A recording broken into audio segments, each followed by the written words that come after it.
बरसात नौसेना के जवान के परिवार पर आफत बनकर आई है। भारी बारिश के चलते जब्बर खड्ड में बाढ़ आने से जिला कांगड़ा के उपमंडल नूरपुर की डन्नी पंचायत के गांव खड़ेतर निवासी नौसेना जवान सूरम सिंह पुत्र बुद्धि सिंह का घर भूस्खलन की चपेट में आने से आधा पानी से बह गया है। इसके चलते पीड़ित परिवार को हाल ही में एक सुरक्षित घर में शिफ्ट कर दिया गया है।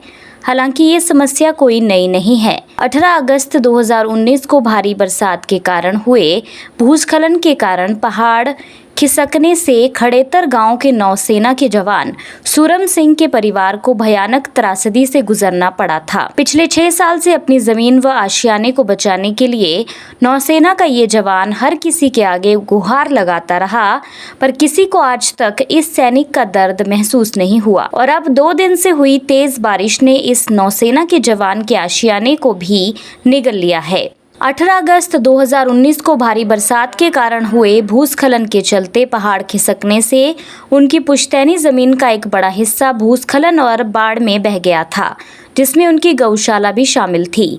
इस त्रासदी के बाद जब्बर खड्ड का रुख भी बदलकर उनके घर की ओर मुड़ गया था, जिससे स्थिति और भी भयावह हो गई। गत मंगलवार से हो रही भारी बारिश के कारण आई बाढ़ से सैनिक सूरम सिंह का घर भूस्खलन की चपेट में आने से आधा गिरकर पानी में बह गया। क्या कहना है नौसेना के जवान सूरम सिंह का, सुनिए। मेरा नाम है सूरम सिंह और मैं भारतीय नौसेना में कार्यरत हूँ जी।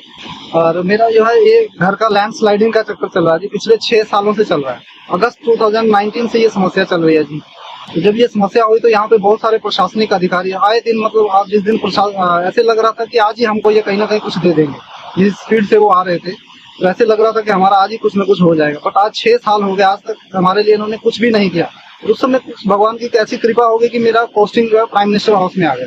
उसी दौरान जब 2019 में मैं प्राइम मिनिस्टर हाउस में गया तो वहाँ भी 6-7 महीने तक मैं इनको देखता रहा जी, इन्होंने कोई काम नहीं किया। तो लास्ट में मुझे मजबूर होकर ये बताना पड़ा वहाँ पे सर को, एक पीएस साहब थे, उनको मैंने बताया। मैंने कहा सर ऐसे ऐसे मेरी समस्या है थोड़ी, घर में माँ बाप को रहने के लिए घर नहीं है, तो आप प्लीज थोड़ा इस पे एक्शन लीजिए।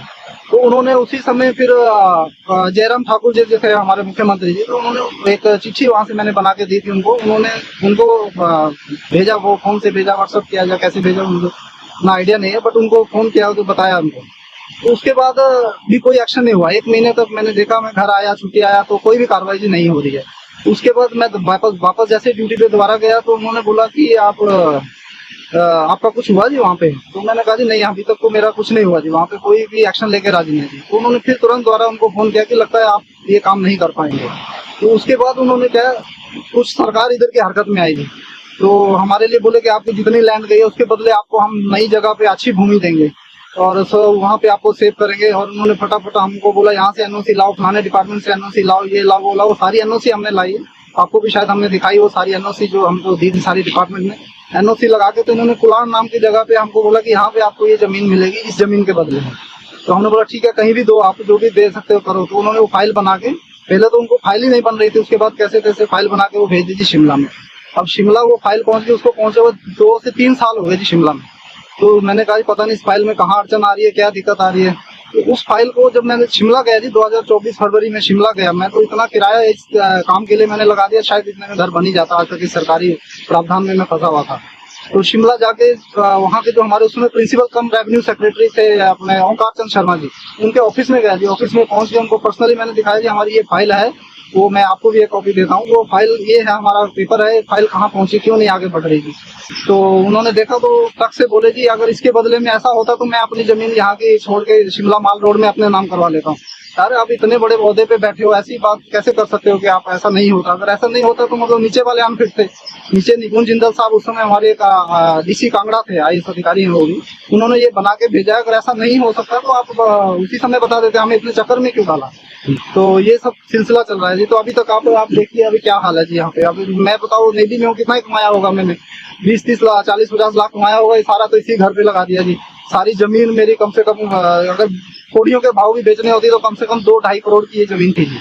तो अभी तो हमारे पास कुछ भी नहीं है और आज तक सरकार की तरफ से कोई मदद नहीं हुई है। गायशाला थी, 8 लाख लगा के मैंने वो बनाई थी गाय के लिए, उसका उन्होंने 20 या 40 हजार के आसपास कुछ डाला था, वो भी बड़ी मुश्किल से। जब यहाँ पे आए लास्ट ईयर एसडीएम साहब आए तो बोले कि आपको तो डाल चुके हैं। तो हम लोग कहाँ डाला है जी, तो उसके बाद उन्होंने क्या किया, तो 40,000 के आसपास कुछ डाला था उन्होंने, वो आया है हमारे पास, अभी तक ही रहा।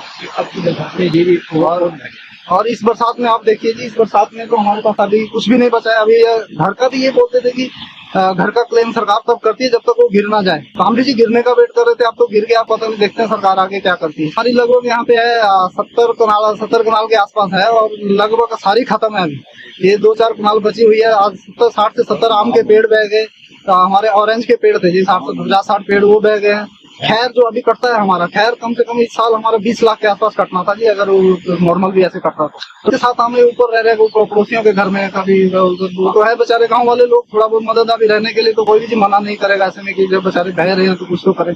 बट 6 साल हो गए, 6 साल में अगर मैं एसडीएम नूरपुर अरुण शर्मा ने बताया कि पीड़ित परिवार को हाल ही में एक सुरक्षित घर में शिफ्ट कर दिया गया है और उच्चाधिकारियों को पूरी घटना से अवगत करवा दिया गया है।